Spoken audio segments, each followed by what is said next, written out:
Setelah Jokowi tegaskan mendukung penuh dan akan bekerja keras untuk PSI, kini sang putra bungsu yang juga Ketua Umum PSI Kaisang Pangarep menyebut inisial J akan menjadi Ketua Dewan Pembina partainya. Lalu seberapa besar kemungkinan Jokowi akan masuk dalam struktur PSI? Kenapa PSI terkesan malu-malu untuk mengajak Jokowi bergabung? Apa yang ditimbang PSI dan apa yang ditimbang Jokowi? Kita bahas bersama analis politik dari Parameter Politik Indonesia, Adi Prayitno. Mas Adi, membaca gaya komunikasi politik Jokowi setelah lantang bilang akan dukung partai PSI dan akan menjadi partai besar di 2034. Makanya ia akan bekerja keras untuk PSI. Ini kode dari Jokowi untuk gabung di PSI dalam strukturnya? Ya, saya kira itu memang kode keras ya soal kemungkinan Jokowi akan bergabung di PSI. Meski secara prinsip sebenarnya tanpa legal formal, tanpa masuk struktur sekalipun, PSI itu kan imam besar politiknya adalah Jokowi. Orkestrasi politiknya adalah sangat tergantung bagaimana arahan-arahan politik yang disampaikan oleh Jokowi. Tapi kalau boleh kita menebak sebenarnya, siapa sebenarnya sosok berinisial J yang dimaksud oleh Kaisang sudah bersedia didapuk sebagai Ketua Dewan Pembina PSI, kemungkinannya dua hal. Pertama adalah Pak Jokowi, yang kedua adalah Pak Jeffrey Giovanni. Iya. Kalau kemudian at the end of the day-nya misalnya yang jadi Ketua Dewan Pembina PSI itu adalah Jeffrey Giovanni, tentu tidak ada elemen of surprise yang sebenarnya ditunggu oleh publik.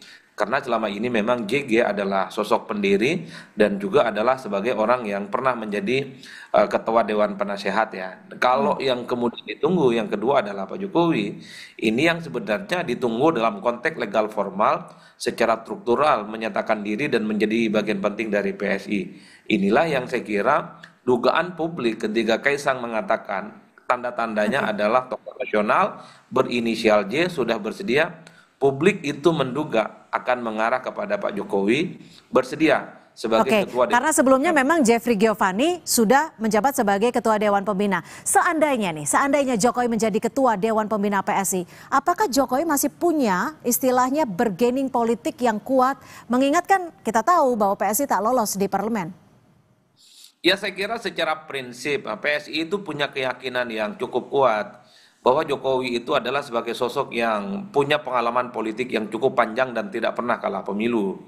Di Solo menang wali kota, di Jakarta pernah jadi gubernur, kemudian menjadi presiden 2 periode. Meski kemenangannya itu tentu tidak bisa dilepaskan dari relawan-relawan dan partai pendukungnya seperti PDIP. Tapi sepertinya bagi PSI, apapun yang terjadi bahwa Jokowi itu masih dinilai sakti, masih dinilai punya magnet politik yang cukup signifikan.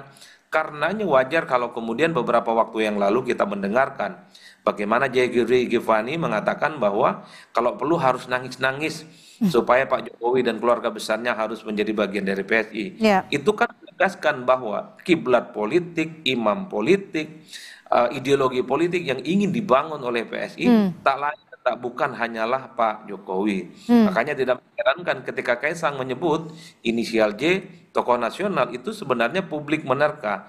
Konfirmasinya adalah Pak Jokowi bukan yang lainnya. Tapi Mas Adi, kalau Pak JK, tapi Mas Adi kalau dilihat di sini siapa sebenarnya yang lebih akan diuntungkan? Apakah Pak Jokowi sebagai bentuk kendaraan mesin politiknya atau justru PSI untuk mendongkrak PSI menjadi partai besar seperti yang diinginkan Pak Jokowi pada 2034? Ya, saya kira PSI menang banyak, apapun judulnya. Jokowi ini kan punya nama besar, mantan presiden, popularitasnya masih cukup kuat. Sekalipun misalnya approval rating dan tingkat kepuasannya itu secara perlahan itu menurun, tentu ini tidak terlepas karena posisi Jokowi bukan lagi sebagai presiden. Tapi sepertinya PSI tetaplah punya keyakinan bahwa apa yang dimiliki oleh Pak Jokowi selama ini, pengalaman politik, magnetnya yang dinilai masih cukup kuat, itu diharapkan akan semakin bertuah misalnya di 2029 nanti. Meski publik juga tahu bahwa sebenarnya PSI mengidentifikasi dengan Jokowi itu sejak pemilu 2024 yang lalu. Dan saat itu juga ternyata PSI nggak lolos ke parlemen. Apalagi saat ini setelah tak lagi jadi presiden, itulah yang saya sebutkan. Ini semacam perjudian politik, pertaruhan politik Jokowi setelah tak lagi jadi presiden, tak lagi bersama dengan PDIP, apakah kesaktiannya itu akan tetap kuat ataukah justru sebaliknya akan semakin berkurang dan tidak akan ada signifikansinya. Mas Adi, jika Anda tadi menyebut ada 2029, ada juga kekuatan dan kesaktian Pak Jokowi menurut Anda. Apakah nantinya ke depannya akan ada partai-partai lain yang merasa terancam jika Pak Jokowi resmi masuk dalam struktur PSI? Secara prinsip semua partai itu saling bersaing, pemilihnya juga saling beririsan. Tapi kalau saya membaca angka-angka politik dan kalkulasi secara umum, terutama pemilu pasca reformasi 99 hingga 2024, saya kira sistem partai politik kita dalam konteks pemilih-pemilih partai itu relatif solid. Misalnya pemilih PDIP tetap solid, sekalipun kurang misalnya sekitar 1 atau 2%. Itu di 2024 kurang kan, kemudian kemarin PDIP. Begitupun dengan Golkar, begitupun dengan Gerindra, begitupun dengan PKB, Nasdem, kemudian Demokrat dan seterusnya, pemilih-pemilihnya relatif cukup solid.